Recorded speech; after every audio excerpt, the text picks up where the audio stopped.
如你所愿，张哲要跟我家退亲了。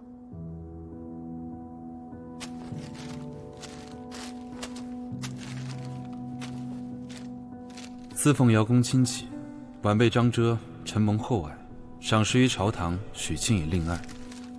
念恩在怀，不敢有忘。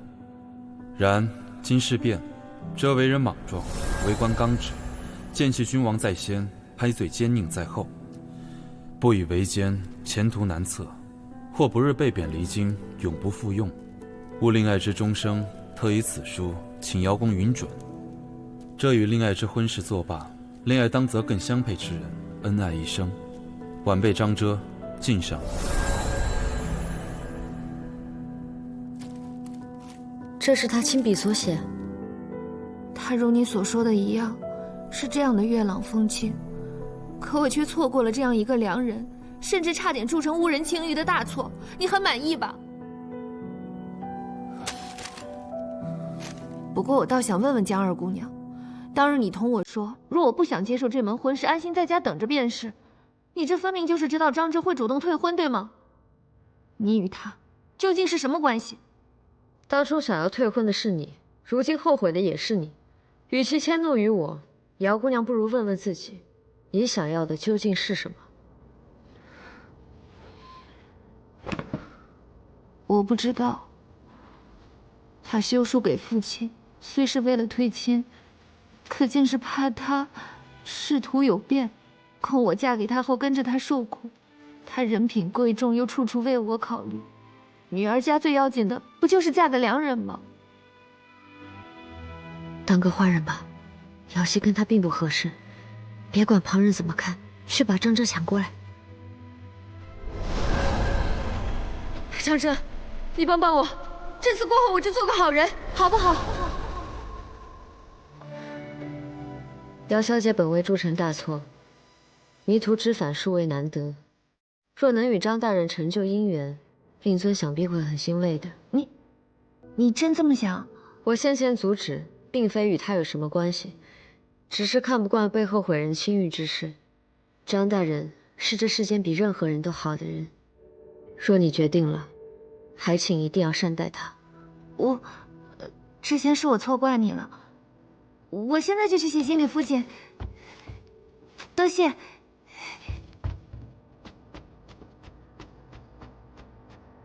张哲，对于你，我又有什么资格去争取呢？殿下看看，这是什么？阿叔怎么知道我喜欢这个？你我一同长大，我能不知道吗？这回回家一趟，专程去寻的。殿下喜欢就好。听闻殿下喜欢顾奇先生的画，家中正好有珍藏，殿下也看看。我这里也有上好的红木做的梳子。我也为长公主殿下准备了金钗。还有我的。大家竟都备了东西，倒显得我小气了。等以后我再给你们寻些好的。多谢殿下。哎呀，这江二姑娘在旁边也不说话，难道是准备了什么特别的礼物？我什么都没有准备。不会吧？长公主殿下对江二姑娘这般优待，你竟然连礼物都没有准备？臣女有罪，还请殿下。不用说了，宁宁，我知道，我全都知道。殿下知道什么？没准备礼物又有什么关系？你在家里的难处，严林都对我说过。我看你心神不宁的，一定是回去受委屈了吧？您误会了，我只是……我懂，我都懂。总之，你能来伴读，便已是我收到最好的礼物了。那这些你喜欢的都可以拿去，你放心，有我在，一定不会让你受委屈的。原来这就是宠臣的感觉。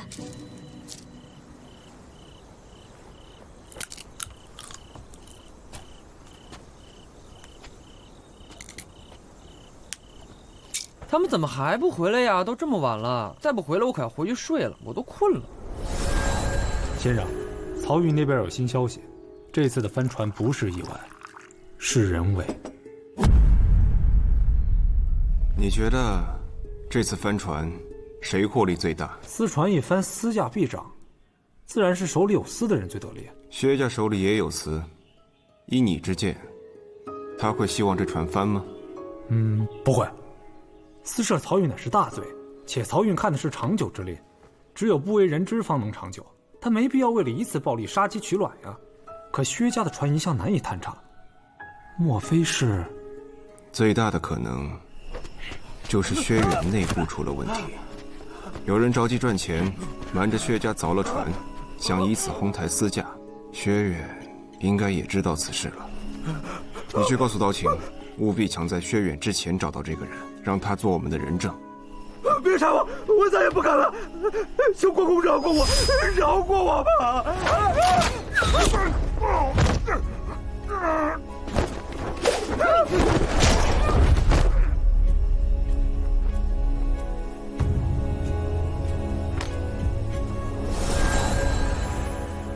来了，先生，怎么样？人都抓到了。果如先生所料，是薛远手下一名丝绸商暗中凿的船。他近日生意出了问题，急需用钱填补漏洞，这才铤而走险。薛家果然派了人去灭口，杀手已被我们生擒。那丝绸商啊，眼见薛远要杀他，为求保命，倒戈了。对于薛家有关的一切，供认不讳。难怪你叫他们先不要动手抓人，而是等着薛家那边先动手。如此既实实在在地抓住了薛家的杀手，又彻底拿捏住了那些丝绸商。谢娟啊，谢娟，换慧谋算人心呐。游方莹呢？查清了吗？查是查了，只不过……哎呀，你怎么也学会吞吞吐吐了？说呀！尤三姑娘身世凄苦，不常出府，身边关系简单，也没有朋友。此前也不曾接触过生育之事，近来唯一的异常是尤府重阳夜那日，她受恶仆欺辱，被一人所救。所救？何人？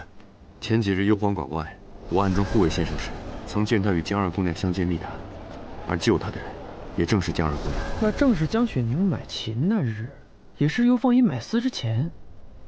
谢娟，这江二姑娘不简单。江雪宁跟丝绸商有什么关系？并未查到有任何关系。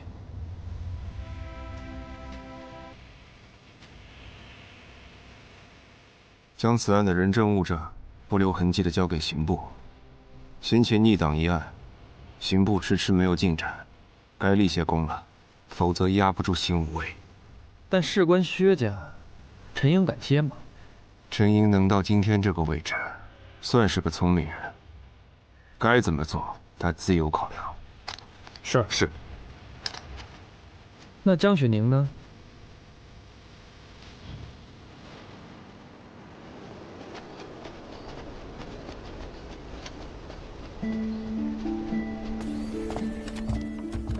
见过长公主，给长公主请安。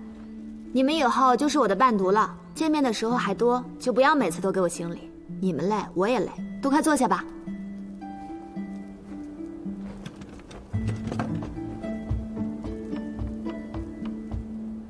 宁宁，你怎么坐最后面啊？臣女性情愚顽，学业不精，坐在前面，只恐先生见了心烦，回头一个不小心叫我滚，岂不坏了？有本公主在，谁敢叫你滚？来，哎，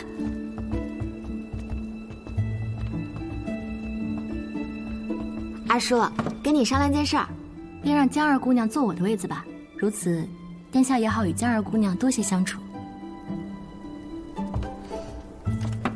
薛姐姐坐我这里吧，与公主挨得近也好说话。你是想趁机躲到后面吃点心吧？若被侯爷知道，还不罚你？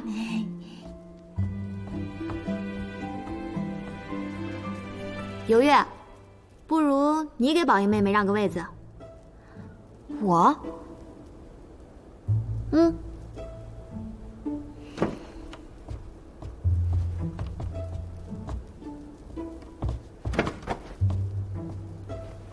来，坐。行了，以后就这么做吧。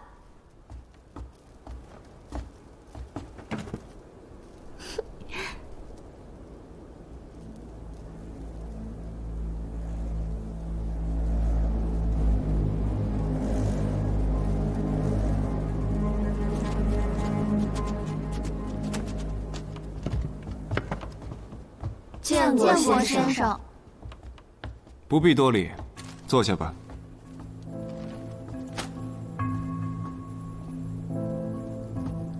今日是第一课，料想殿下与诸位伴读对先生们还不熟悉，也不曾提前温书，所以谢某与先生们商议，今日先不上课，主要让大家了解一下这后半年要学些什么内容。果然还是那个谢薇。先生，学生有一事不明，请讲。家父曾言，天下自古乾坤分明，阴阳有序，男子立于外，女子主于内，泾渭分明，不应有改。政论乃是男子才该学的，请恕学生冒昧，先生学贯天下，却编纂出如此课本，来教我等女儿家，是否与理不合？谢某也有一事不明。太后出身薛家，当年平南王之乱时，太后坐镇宫中，临危不乱，指挥大局，方有今日之志。那敢问薛姑娘，太后所凭借的是女戒、女德，还是这书中的东西？可是家父还说过，薛大姑娘，谢某知道，翰林院众夫子与薛家关系匪浅，但你记住，此处不是定国公府。薛姑娘若不愿学，可以走。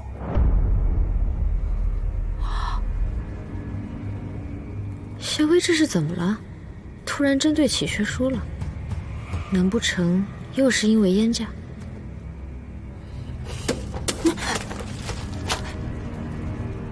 宁二姑娘也有意见？哎，岂敢，岂敢。那宁二姑娘可有什么想说的？这是要逼我表态，划清与薛家的界限？学生只是感念，谢少师选精绝萃，将自古政论名篇、经世之学、致用之道编于这一册书中，是用心良苦。公主殿下龙生凤女，我等又为她的伴读，自非寻常闺阁女子能比。说什么与理不合，实在是以己夺人，荒谬至极。江二姑娘，你这话也太过分了些吧？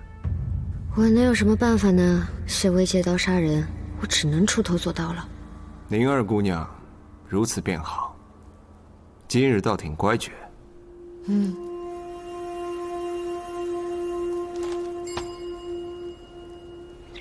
阿叔，其实江二姑娘人并不坏，只是心直口快了些，你不要放在心上。心直口快，我看未必吧。你此言何意？我本不欲说，你可还记得那日江姑娘所谢考教试题，却与试卷一致？她不是说了吗？与谢少师相熟。谢少师在朝中素来清流，即便相熟，又岂至于谢题？阿西，你也是常在宫中行走的。江雪宁身无长物，却受尽燕世子与公主殿下的照拂，你不觉得她的路走得太顺了些吗？不仅如此，江雪宁还洞察你与张遮的婚事，不过几日便与你交好。江雪宁此人，绝对没有想象中那么简单。她能拥有这一切，绝非寻常心机可得。你一定要小心。二叔，殿下，我刚才想了想，还是有些话要同你说，便追来了。是为了今天的事？今日你受了不少委屈，但我方才没想那么多，只想着你我是表姐妹，常能相见。但是宁宁或许就这一回能在宫中，所以才……殿下不必觉得歉疚，只要殿下开心就好。还是二叔大度，那也希望你别生宁宁的气。殿下这边请。王兄，王兄，殿下，你怎么在这儿？我刚才去母后宫里请安。你这是刚下学？对啊，走，我带你见见我的伴读们。不行，这是宫里啊。哎呀，没事儿，以后有机会走。快走啦！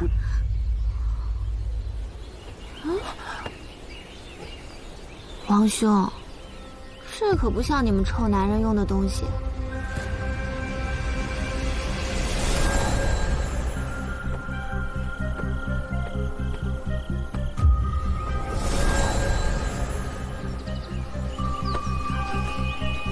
哪家姑娘的呀？别胡说八道。就跟我说说嘛。你要是喜欢又抹不开面子，我可以去帮你跟皇兄说说。别瞎猜，我出宫了。哎呀，王兄，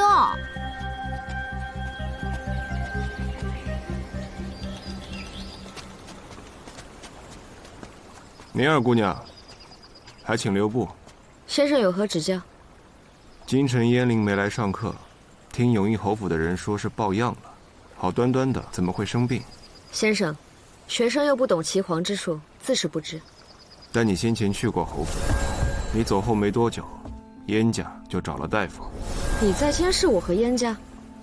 原本是没有，那周英之是薛家派来接近燕陵的人，你曾去他家拜访过，又与他在侯府单独说了许久的话，而薛家那边迟迟没有动作，所以说明是你阻止了周英之对燕家不利。先生终于肯信我了。信不信，还要看你是否老实。你没什么想同我说的吗？什么？你让游方莹去买许文义的生丝，也是为了燕家？你连这都知道？不过，我只是想让方莹多赚点银子，她的日子过得太苦了。其实我更想知道，你是如何知道这生丝的价格一定会涨？当初京中丝价大跌，又因帆船而暴涨，传得人尽皆知。但这怎么跟谢薇解释呢？如果想要编理由，那就编个像样一点的。很奇怪吗？我父亲是户部侍郎，管的就是钱。我耳濡目染，自是懂一些行商之道。我相信物极必反的道理。这丝价已跌无可跌，一旦求过于供，总会回涨。况且先前燕陵提过，这曹河上水况不好，我便想着，若是有什么事阻碍了丝运，于丝价一定是有利的。我不过是赌了一把。赌了一把？我该信你吗？先生为何只敢信凡事皆有预谋，却不敢信真有误打误撞呢？是不是因为先生习惯了防备？到底是什么让先生竖起如此盾甲？和你说的那个秘密有关吗？反客为主，岔开话题，这些招数对我没用。我只提醒你一句，不该插手的事情，以后不要插手。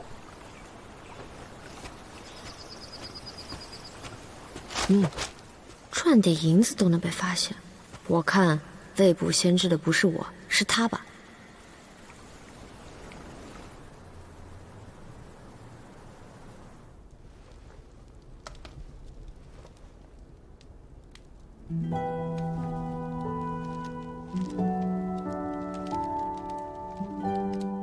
先生为何只敢信凡事皆有预谋，却不敢信真有误打误撞呢？是不是因为先生习惯了防备？到底是什么让先生竖起如此盾甲？和你说的那个秘密有关吗？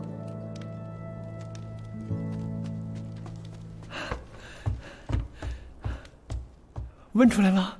说是误打误撞，你信了？没理由不信。好一个误打误撞啊！你知不知道，今天一早丝价大涨？那又如何？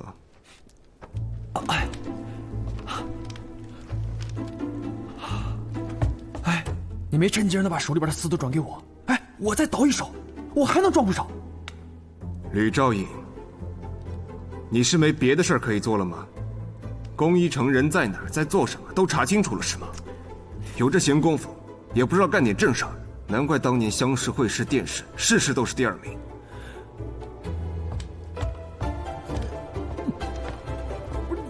你第一，你了不起啊！你没事好了，那洗我名字干什么？挣钱了吗你？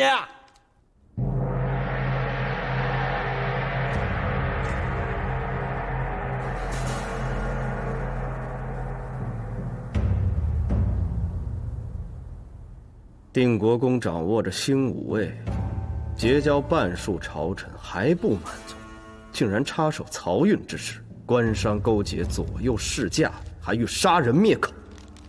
你在朕的眼皮子底下为所欲为，舅父啊，你究竟想要做什么？圣上，圣上，老臣对圣上忠心耿耿，绝无半分异心。此事老臣毫不知情，恳请圣上给老臣一点时日，老臣一定查个水落石出。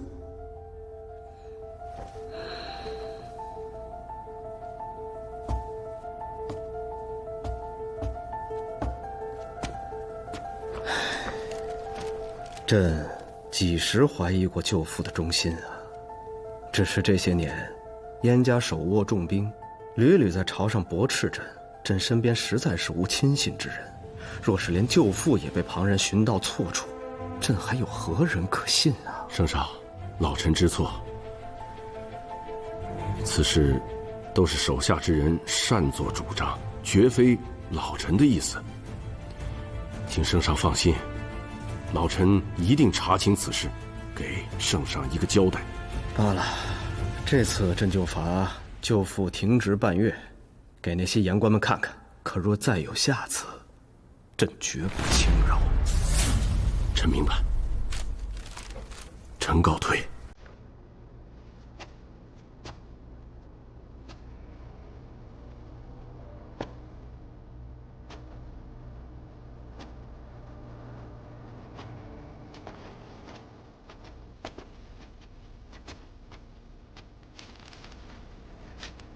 前几日，朕听闻定国公拉拢礼部，想要请立皇太帝。这样一来，此事应该开不了口了吧？圣上英明。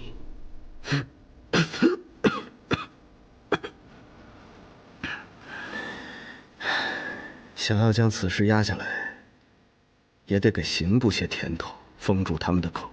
传朕口谕。刑部办生私案引供，上下予以嘉奖。先前逆档案之过不再追究，相关人等官复原职。是。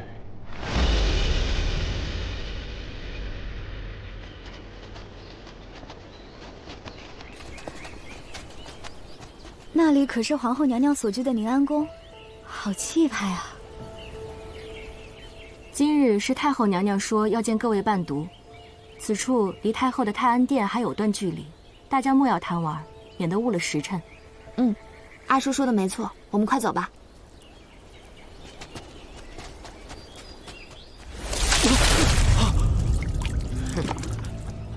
小子，皇后娘娘罚你跪12个时辰，那是少1刻钟也不行。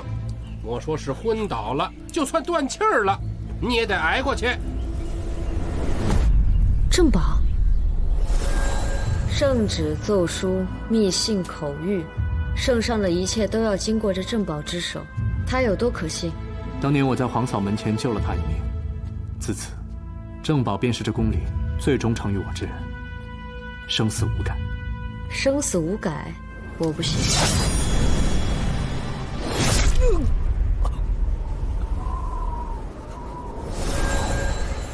还真是生死无改的血性之人呢。想来这便是沈杰收服正宝那日。若这次我能救了他，是否日后也能为我所用？嘿，还装？长自己的嘴，疼了也就清醒了。要不要我来给你长啊？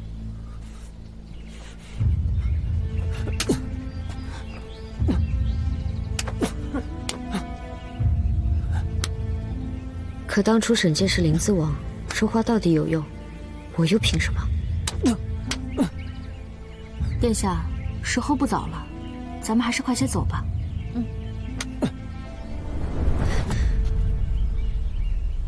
宁宁，你没事吧？脸色怎这样苍白？殿下，这宫里都是这样的吗？我想回家了。别怕，这小太监是犯了错，责罚过了就好了。咱们走吧。不行，殿下，我是在想，若我以后也犯了错，也会受到这样的责罚吗？泼水掌嘴还要跪那么久，他撑不住会死的。不至于吧？殿下有所不知，那庙里的和尚说我八字轻，他若是死了，一定会缠上我的。我好害怕。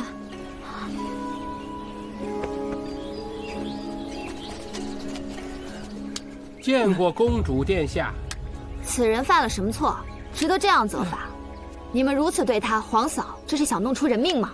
公主有所不知啊，这小畜生今日打扫内殿的时候打碎了。不想听，人都已经罚了，也跪了这么久了，还要怎么样？本公主做主，饶了他就是。回头皇嫂若是问，就说是我的意思，听明白了吗？啊，是，赶快把人扶下去。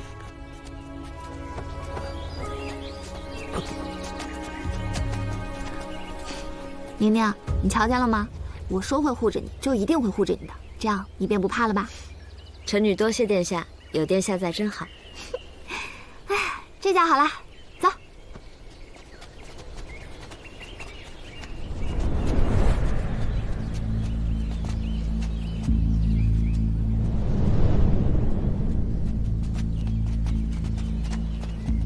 母后、皇嫂，我把伴奴们都带来了。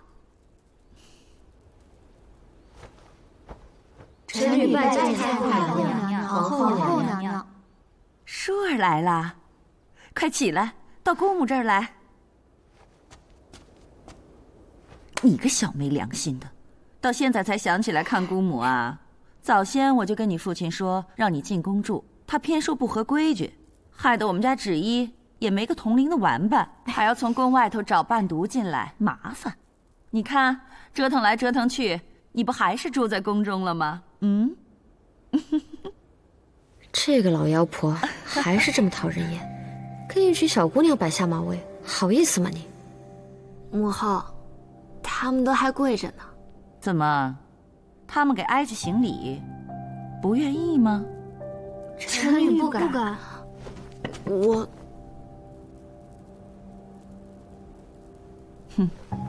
皇后倒是会做人呢。母后，儿臣绝无此心。你安的什么心？哀家自会知道。罢了，圣上现在病着，身边缺不了人，你先回去吧。儿臣告退。我去给姑母换杯热茶。乖。芷衣来。母后，你们都起来吧。是。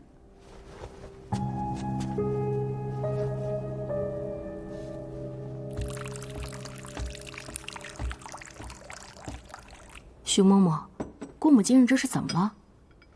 国公被圣上责罚了，太后娘娘正在气头上。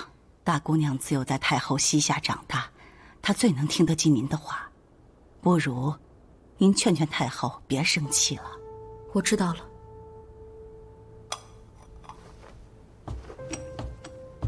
母后，您总是这样吓人，他们可都是回头要陪我一起玩、一起读书的，个个胆子都不大。你要是给他们吓出病来，谁来陪我玩啊？哀家不过是一时高兴，忘了让他们起来，怎么就成吓人啦？这是宝英丫头吧？啊，许久未见，倒是长开了不少呢。多谢太后娘娘记挂。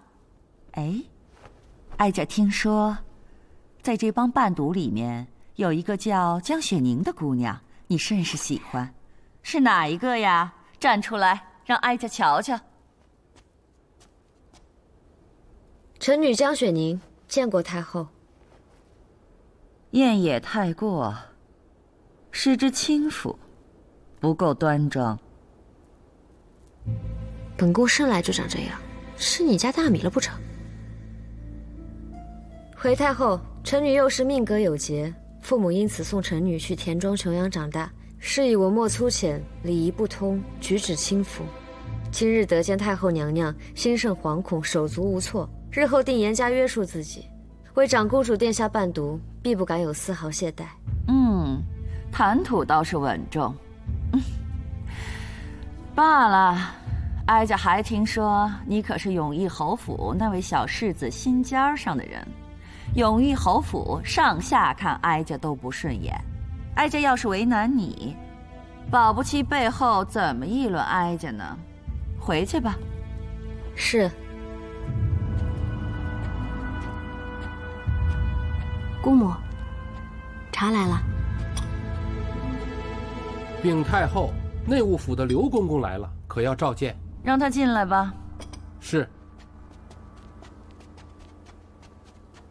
奴才拜见太后娘娘。刘公公来，所谓何事啊？太后娘娘前儿个说了，打碎了饼玉如意。圣上今儿个得知，这不记挂着您呐，特意吩咐奴才将去年青海进贡的玉如意找了，给您送来。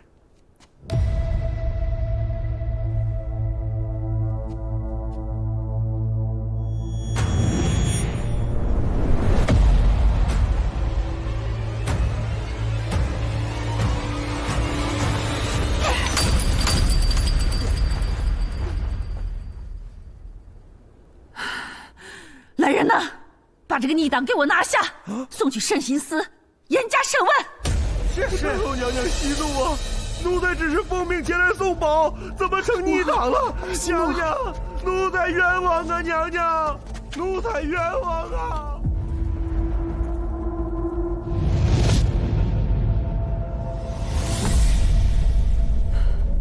你们都出去。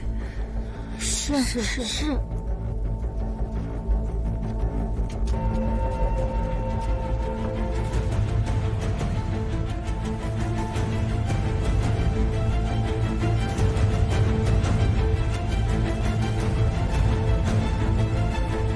都听好了，给我彻彻底底的搜查清楚，任何一处都不能放过。内务府送的，怎么可能？是啊，我也觉得有蹊跷。咱们的内务府是有人手布甲，可并未下过此事的令啊。这300忠魂的案子又是朝廷的禁忌，谁能有这么大胆子激怒太后？这么做又是为了什么呢？如今宫一城还在京中盘桓，因这申司的案件，沈郎还停了薛远的职。如今这京中一片太平，他自然是坐不住了。哎呀，那这下完了！他在宫中行事用的肯定是咱们这一脉的人，那要这样查下去，岂不是会查到咱们头上？先生，不好了，宫里传召，让您即刻入宫。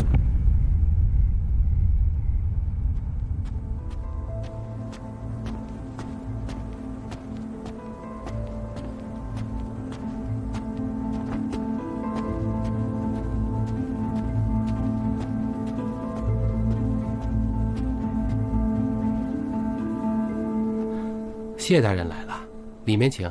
圣上正等着您呢。圣上深夜传召，可有急事？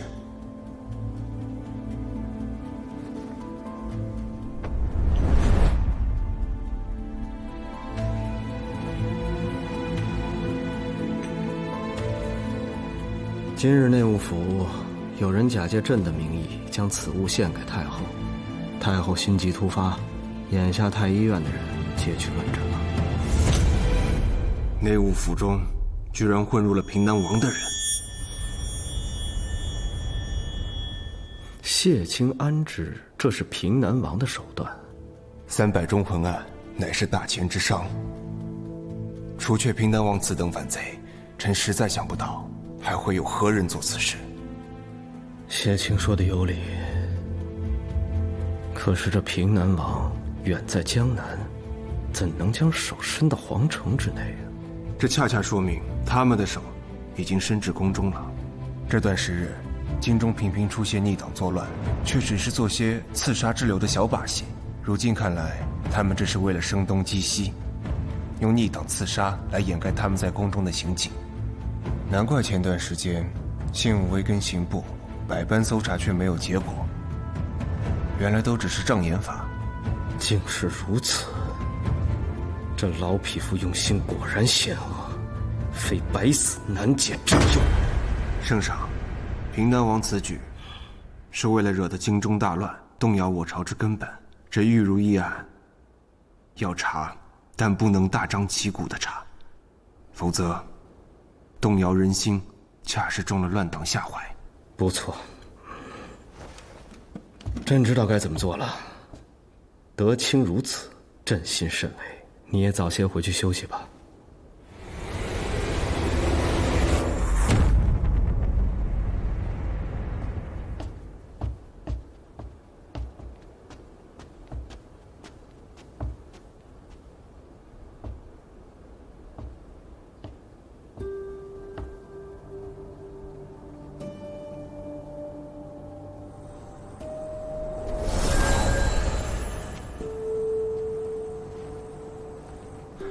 谢大人来了，里面请，圣上正等着您呢。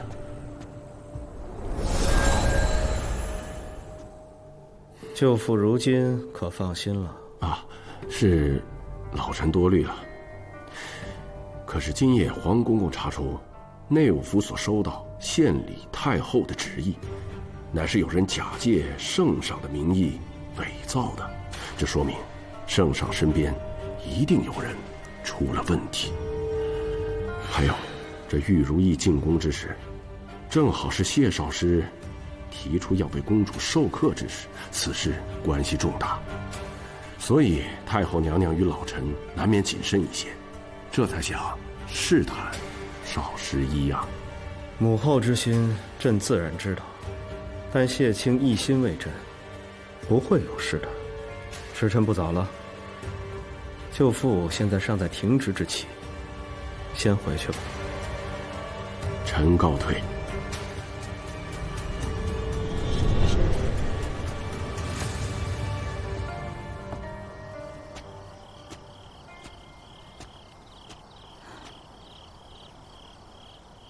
嬷嬷，我们已在此候了1个多时辰了，有什么不能回去再说吗？尤姑娘，宫中出了大事，公主殿下尚且在此问询，你们还是再等等吧。那怎么薛姐姐能待在店里，我们就得跪在这儿？他们问询什么，跟我有什么关系？都什么时候了，你就少说几句吧。嬷嬷，太后娘娘留我们在此，想来也是备不时之需。可姑娘们身子弱，万一冻病了，只怕太后娘娘问话之事难以作答。再者，太后遣人密查此事，想必也是不想声张。不如嬷嬷让我等在一旁候着，可好？那你们便候在一旁吧。是。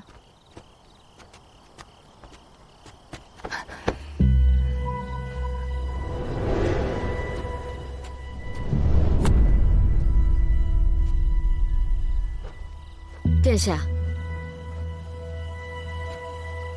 无妨，没摔着吧？殿下可算来了，太后还在里面等着您呢。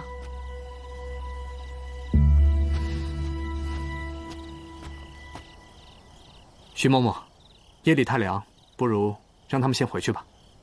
是啊，徐嬷嬷，伴读都在宫里，横竖也走不了。若有事，再使人传唤他们便是。他们若是病了，公主可是要担心的。既然殿下和薛大姑娘都开了口，你们便先回去吧。记住，今日之事，不可向旁人提起半字。是。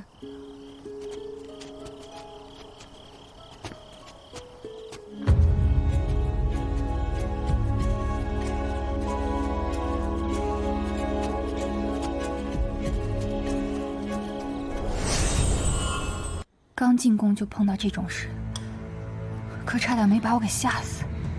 不就是个玉如意吗？至于如此吗？我适才瞥见玉如意上有几个字，忠魂，是什么意思啊？忠魂？你竟然看见了这2个字？嗯，听见300忠魂，你们什么都想不起来吗？你说的莫非是忠义林？这可是宫里的禁忌啊！什么事啊？你们快跟我说说吧！若是不小心犯了禁，可怎么好？这已是20年前的传闻了。话说，那平南王本是先皇之弟，在皇位争夺中落败，被远遣封地。孰料他并不死心，暗中养兵，于20年前挥兵北上，直取京城。平南王重兵包围了整座皇宫，先皇彼时因出宫养病而避过一劫。然而当时还是皇后的太后娘娘，与当时还是太子的圣上却还留在宫中。与他们一起的，还有正巧在宫中的燕夫人和定妃小世子。平南王杀入皇宫，却没见到太后娘娘与圣上的踪迹，所以怀疑是宫中有密道，让他们逃窜出宫了。但叛军已然围城，太后娘娘与圣上若此时从宫中逃出，必要经过各处城门才能出城。叛军是以立刻派重兵把守城门，一个人也不放出来。那平南王对先皇恨之入骨，不找到圣上不肯罢休，于是便派人全城搜捕，凡遇到孩童，不由分说全部抓起来。当时正值严冬，平南王让工人来认人，天寒地冻，孩子们衣着单薄，跪在雪地，可其中却无一人是真身。不是，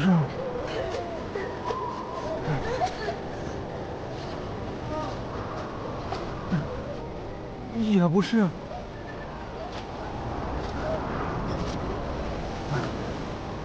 不是。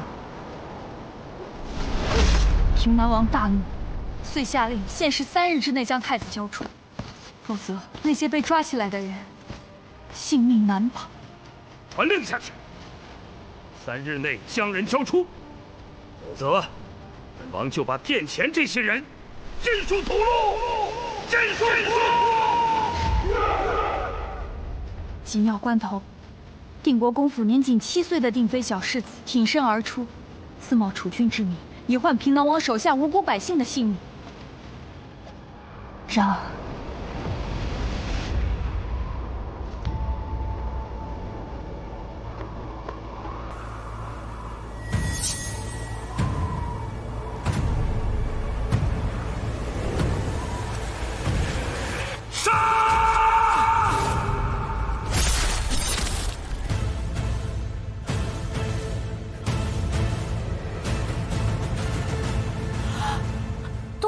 都杀了，包括定妃世子。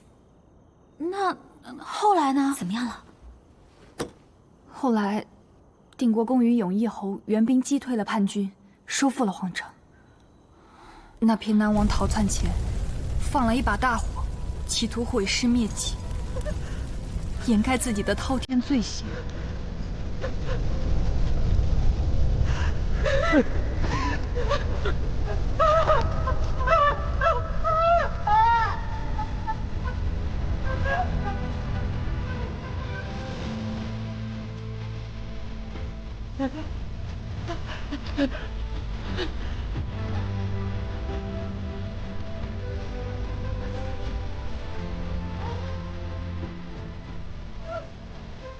再后来，先皇下旨厚葬这3百忠骨，立碑于白果寺后山，定妃世子也在其中。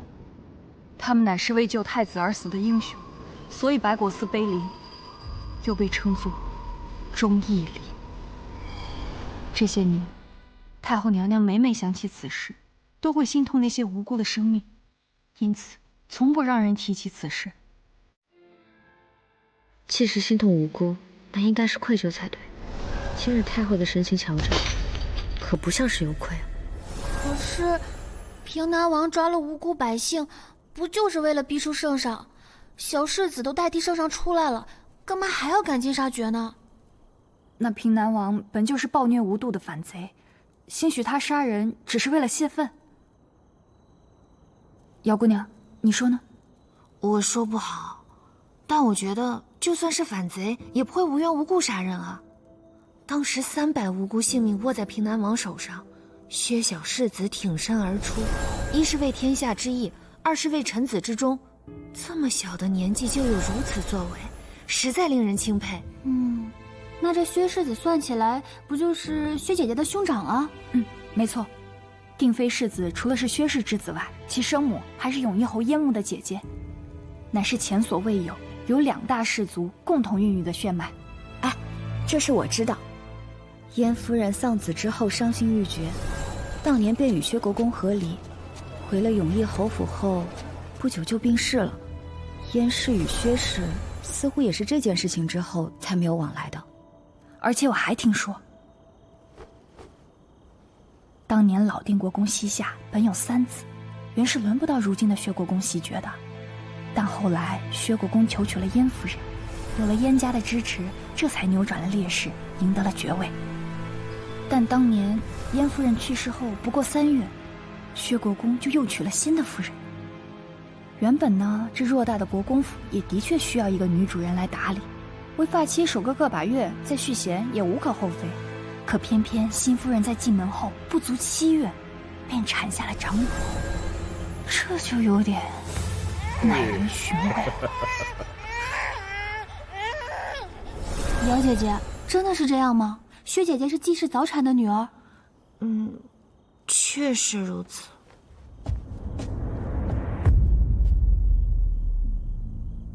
都在胡说些什么？阿叔，对不起，我并非有意。我母亲虽是季氏，但也是明媒正娶，没什么不能说的。只是在这皇宫境内，你们倒是吃了雄心豹子胆，知道点不清不楚的就什么都敢议论，怕是嫌一颗脑袋在脖子上长得太久，活腻了吧？薛姐姐，都是我不好，是我非追着大家为一些旧事，才牵扯出来这许多。好了，须知你们今日之言，若被有心之人听到，一个也落不着好果子吃。明日还要上课，大家先散了吧。是。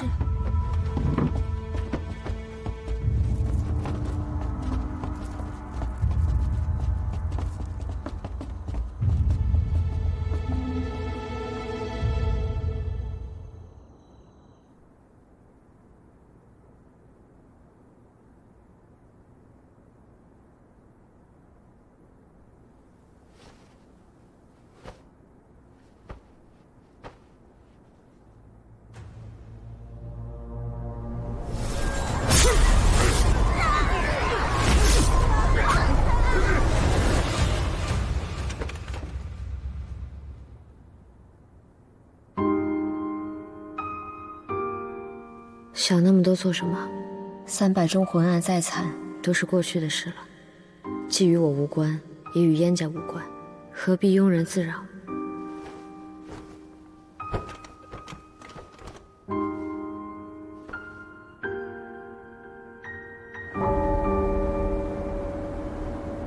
黄仁礼，你入宫40年，当知宫中不养废物，内务府查不出，就整个皇宫查。哀家倒是不信了，那柄玉如意，难不成是凭空生出来的？滚出去查！是。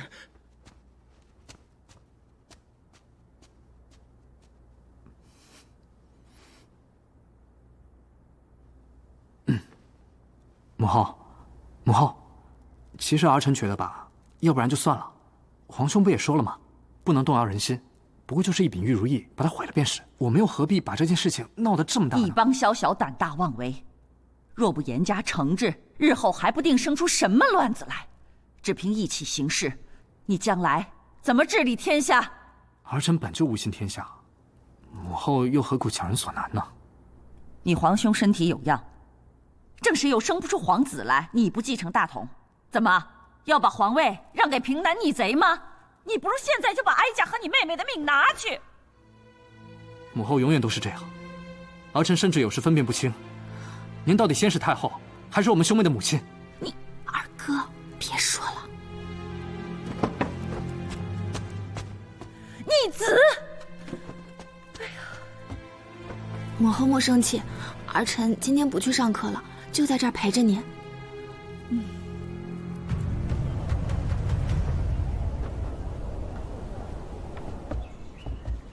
风声这么紧，先生还要去宫里上课吗？昨日您已暂且化解了圣上的怀疑，不用如此担心吧？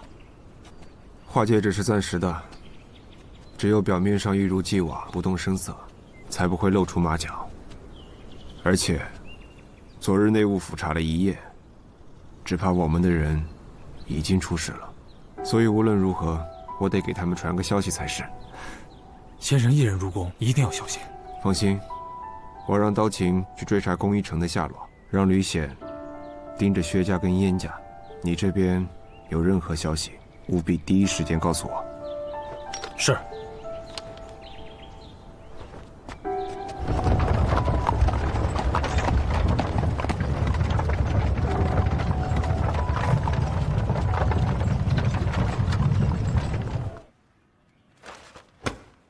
今日长公主告假，你们呢？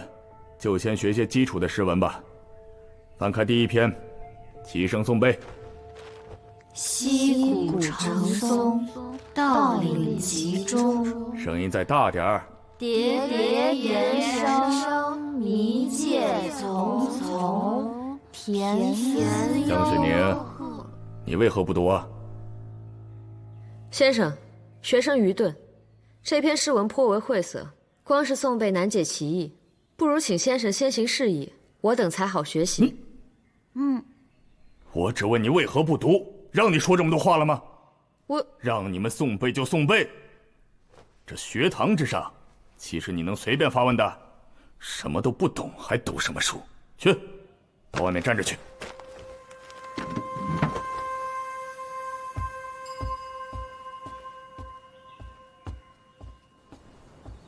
师者传道授业解惑，我若是什么都知道，便先砍了你的狗头，还要你做甚？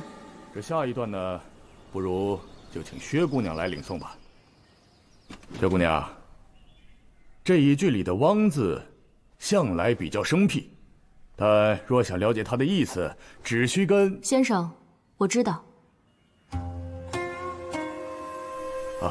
知道便好，知道便好。不愧为薛氏贵女，才学果然是过人呐！有你为长公主殿下伴读，我实在是放心，实在是放心呐！薛姑娘，请吧。渊行百丈，事无汪若，会许知之，何得由衷？渊行百丈，事无汪若，会许知之，何得由衷？翰林院看着武士权，却是天子倾城，科举选官、修书编史、起草诏书，都少不了翰林之职。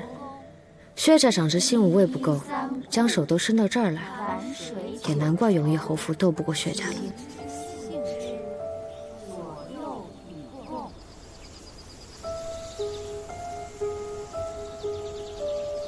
好，今日的课便上到这里了，你们稍作休息吧。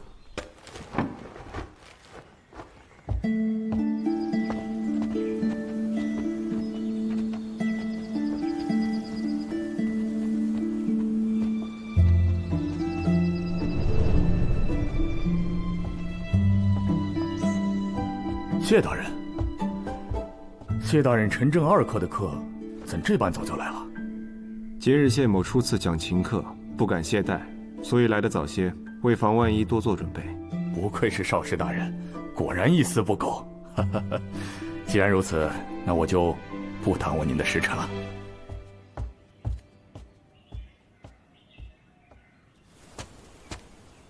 进来坐下吧，摆好琴，稍后开课。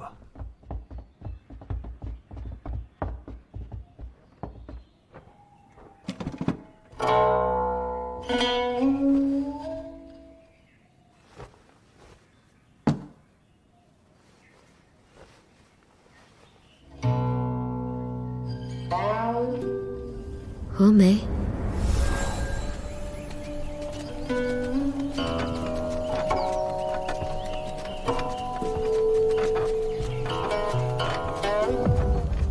停。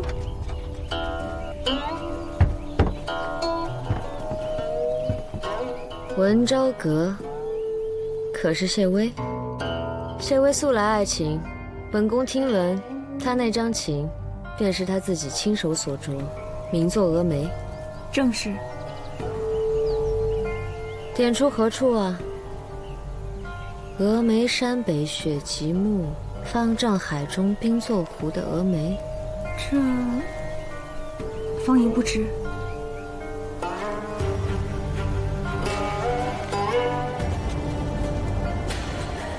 娘娘，娘娘，娘娘，不好了！谢微焚琴谋反，已联合燕翎大军攻进皇城。焚琴谋反，原来是一阵高明满帝都，归时还弄峨眉月的峨眉。好你个谢微！所以谢微上一次最终是当皇帝了，还是去弄那峨眉月了？莫天下之大不韪的事情做了那么多，又造下那许多的杀孽，若是最终不当皇帝，下场恐怕好不到哪儿去吧。谢某知道，诸位姑娘，包括长公主殿下在内，都对秦有所了解，但谢某希望大家将往日所学全部忘掉，从头来过。秦道不易，有时其难更甚于读书。所谓3年小成，5年中成，7年大成者，乃以数论。然则，学情是道，有了道，方能称得上有成。你等年岁不大，半年的时光，谢某时也教不了什么，但若能得其皮毛，略通其术，也算不差。先生说的这样难，那你学了多少年琴？现在算是什么境界呀？谢某自4岁开始学琴，如今勉强算是摸着门槛吧。那得学了有20多年，这才小成。我算愚钝的，诸位若是天资聪慧，有灵性，用不了这么久。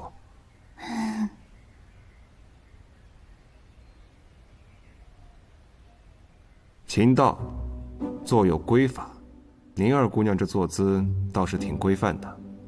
先生谬赞了。琴倒是一把好琴，弹一段高山吟，让我看看你的指法。高山吟？梅花弄一可。先生见谅，学生不善弹琴。照本宣科总会吧。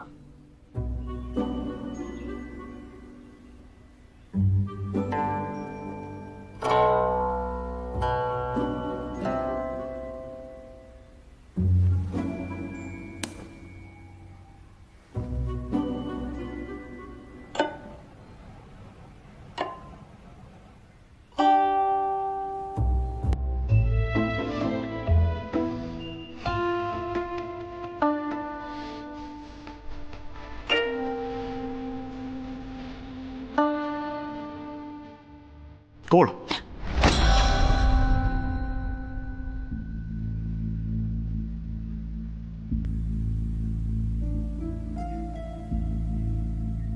做的这般架势，却弹成如此模样，宁儿，你是完全没学过是吗？不是先生说的吗？全当自己没学过，从头再来，重新开始。只可惜这把好琴落在你的手里。那要不我换一张烈琴？江雪宁，往日只知你顽劣，没想到如此不成器，还不出去！我站到下课，不许偷懒。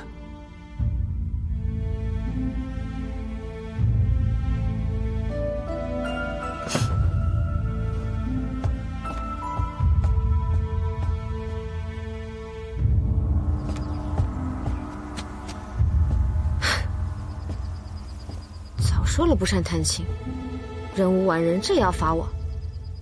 今日上2堂课，罚2堂课，真是倒霉到家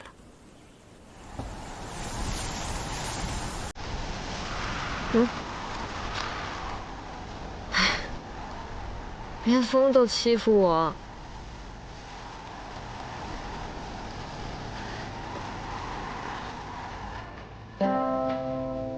不错，薛姑娘照着此法练习便是。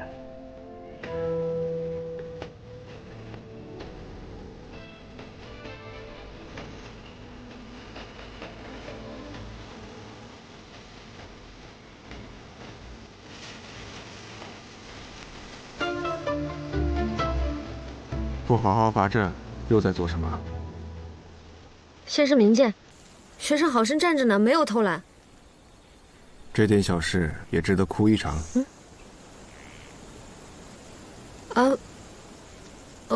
我没有。不用逞强，我知道，想必是昨日在泰安殿吓着了吧？不是吧？原来谢微吃这一套。刚刚也不是有意要罚你，只是你的琴声过于刺耳，我怕打扰别人学习。我也知道这几日你在担心燕翎的状况，一时弹不好也能理解。行了，进去吧。我来就不会嘛。若是弹得极好了，我就不来学了。先生教书育人，怎是如此苛刻？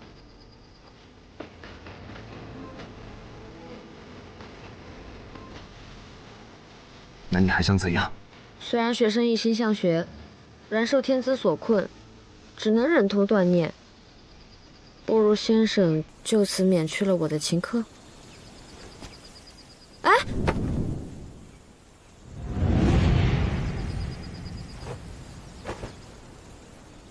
不演了？不免就不免吧。不过先前答应了我要让我回去的，可不能出尔反尔。今日下学，单独留下，朽木尚可雕也。你这琴弹得如此之差，我作为人师，也应该好好费心教教你。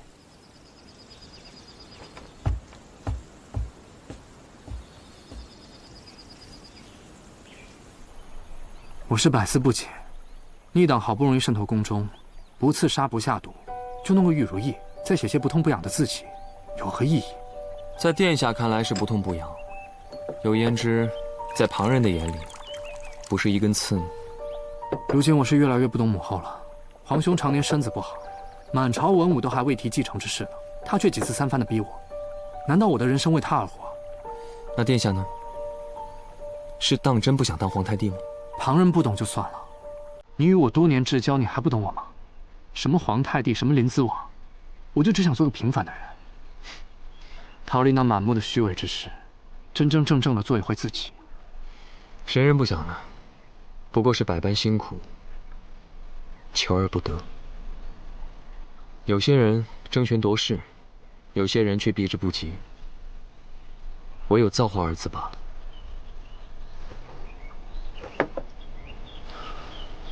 我怎么觉得你最近好像有些不一样？惯例要到了，成熟一点不好吗？也是。罢了，不提这些。今日我来是想找你一起散散心。我知道南郊有一片无主荒林，可以猎些野兔，我们散一场如何？走嘛。说了买酒。行，走。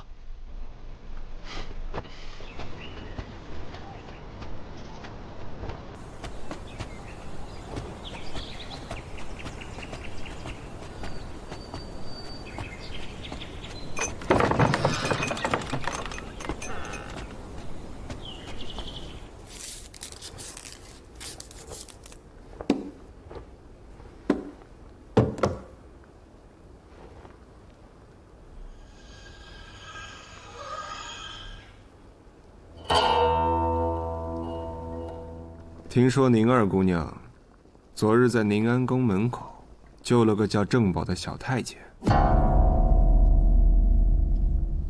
哦，是公主救的。是吗？我是帮了一点，唉，路遇弱小，随手解救，举手之劳，不足先生挂齿。我以为经过几桩事情之后，你我之间还算得上是信任。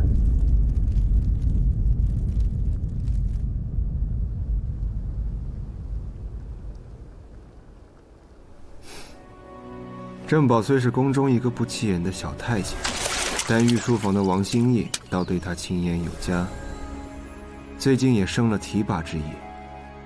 宁二姑娘这善心一发，倒是巧得很。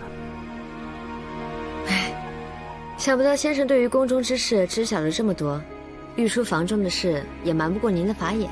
常在宫中行走，自然知道多些。那你呢？你是知道了郑宝与王心义的关系，有意要救他是吗？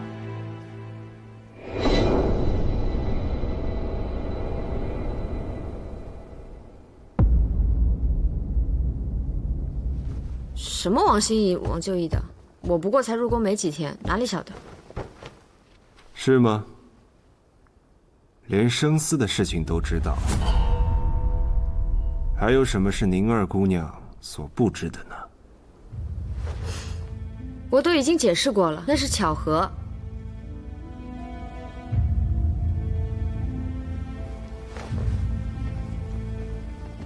玄宁初到宫中，无依无靠。先生一意要我入宫，公主又对我百般照顾，我是出尽了风头，必招人眼红。若是没个照应，只怕他日连怎么死的都不知道。所以我才想着，若是能救下个小太监，也许将来有用。我心思是不纯，可此事一无关燕仔安危，二不违我对先生的承诺，先生却只知疑心我，这也算信任吗？你心里委屈？明明是先生自己说的，在您面前我不必装。如今我说了真话，你不会又生气了吧？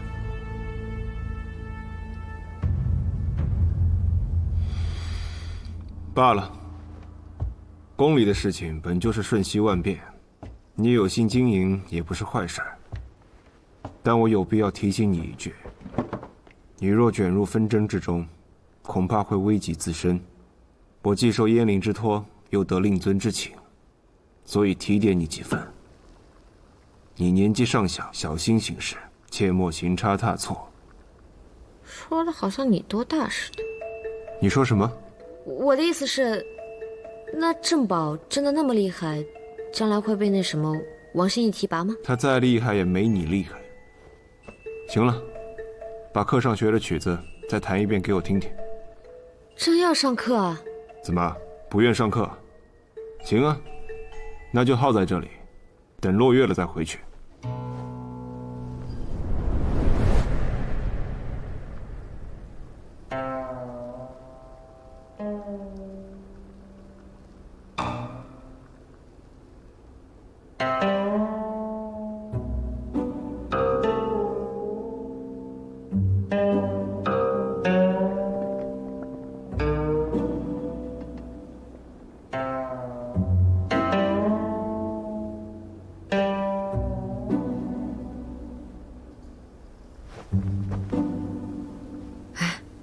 先生，要不还是算了吧，您何苦折磨我，也折磨您自己呢？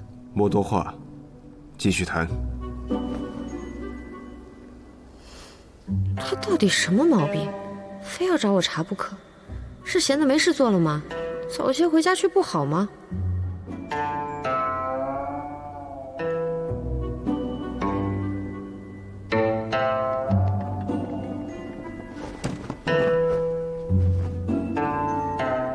此曲通篇相应，讲究的是每一句的句末都要一散一暗。你弹的时候弦按得太紧了，需要再放松一些。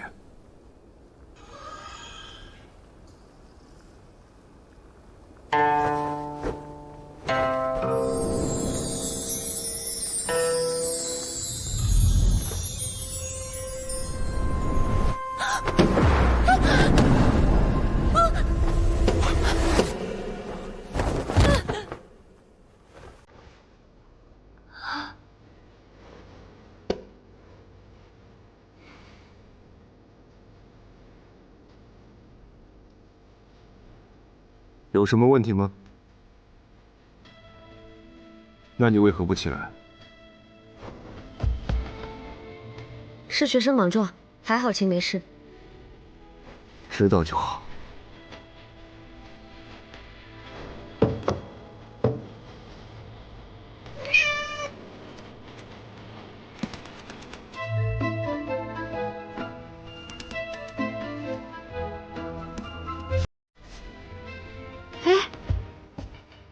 小猫啊，好生可爱。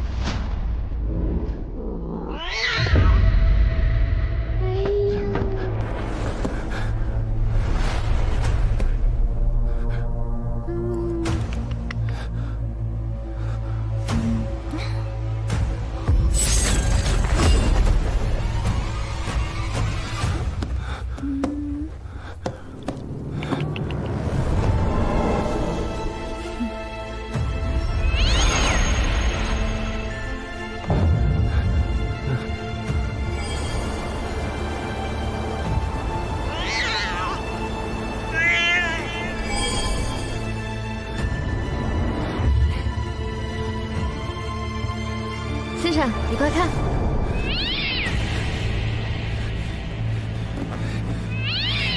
先生，你看！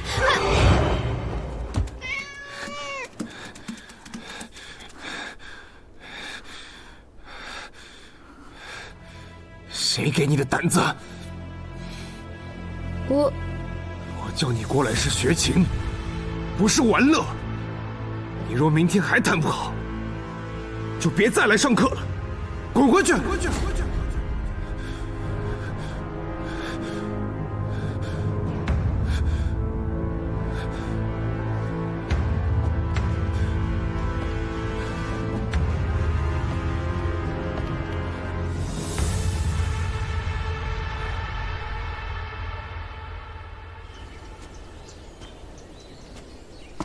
还说什么彼此信任，想翻脸就翻脸，喜怒无常。本还想问问他玉如意的事，现在，哼。江二姑娘，见过江二姑娘。昨日多谢姑娘出言相救。你怎知是我救的你？昨日可是公主殿下出言保的你。正宝自幼便入宫了，该明白的事自然是明白的。这宫中多是些明哲保身之人，就算是昔日好友，也无一人敢出言相救。唯有姑娘，分明素不相识，却敢在那种时候为我开口。正宝，谢姑娘大恩。但你可知道，我出言救你，目的并不单纯。失望吗？失望倒也谈不上，只是有些困惑。所以你今日来找我，是为了报恩？本是打算如此。那现在呢？您救了我，若是不说，的确目的不纯；可既宣之于口，目的便很纯粹。这倒也是，毕竟是想施恩于你，让你为我所用嘛。您很坦荡。那是你没见过我虚伪的时候。啊，姑娘，您说什么？我知道你是一个老实的好人，若有一腔忠心，也该交付给值得的人才是。我呢，在这宫中只待半年，老老实实，也不干什么坏事害人，只是怕有一日处境不好，孤立无援，所以想提前找个人照应，万一遇着什么事，也不至于措手不及。您是我的恩人，若却非想要害人，正宝又有何事不能相帮呢？我这样也算得上是你的恩人。有些事当是论迹不论心，若是论心，这世上焉有好人？有的。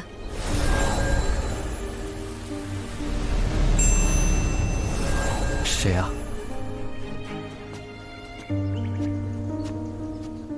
我后有机会带你见见。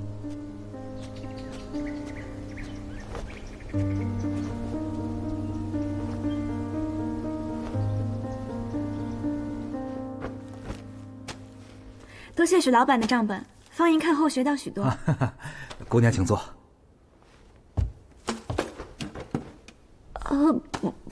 不过，其中好像有2处误笔，账目差了些许。哦。我重新算了一下，标在一旁了，您看一下。哦，对，就这儿。啊。您看一下。是不是错了？也未必有错，可能是我学的不精，是我算错也不一定。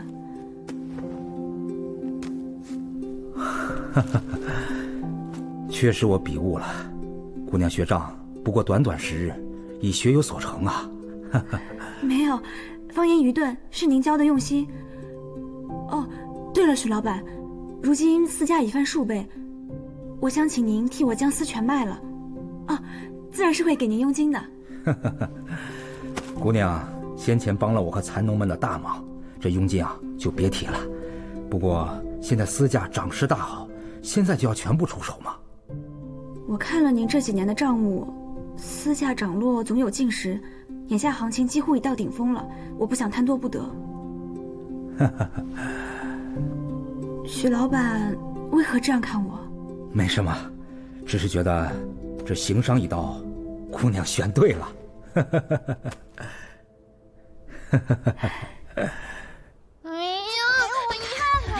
姚姐姐，给我们看看嘛！姚姐姐，你就说嘛，这信上到底写了什么？你怎么脸都红了？哎呀，烦人！你们净来闹我！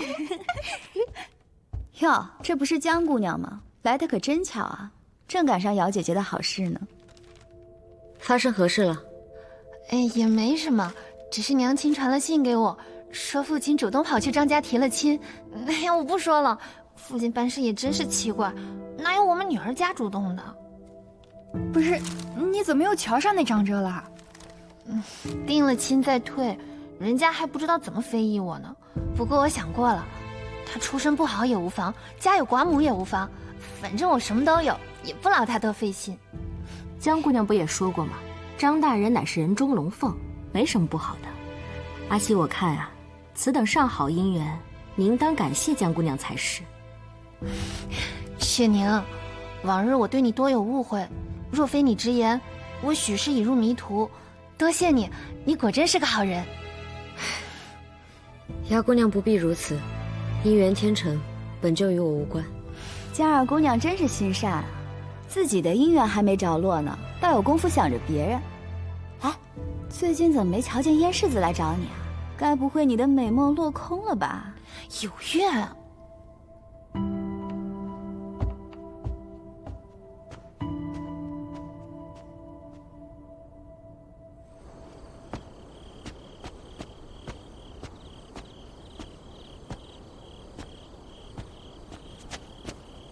先生，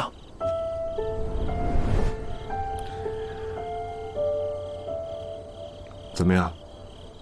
宫中人手折损过半，余下的皆不敢妄动。到底怎么一回事？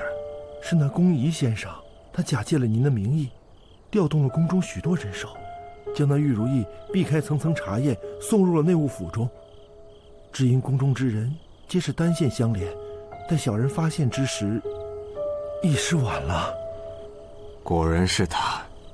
昨日黄公公查验了内务府的账册，虽说没能发现我们的实证，但却发现了先生入宫教课的时间有所不妥。小人唯恐先生遭致算计，只好冒险在御书房外提醒。没事，你做得很好。只是如今宫中风声紧，这御书房恐怕是待不下去了。你找个机会调去别处吧。是。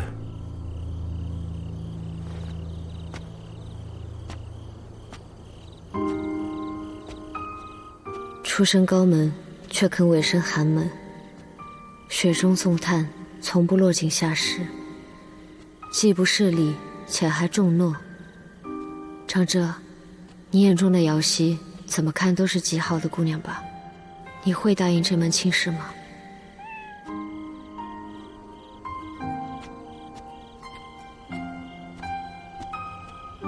哎呀，怎么又是你啊？你怎么又跑出来啦？还敢在谢少氏门前胡闹，你不要命啦？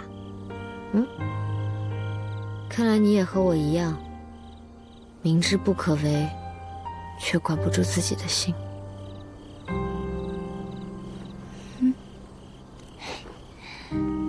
玉如意之事，你们不必再插手，也不用再冒险过来找我了。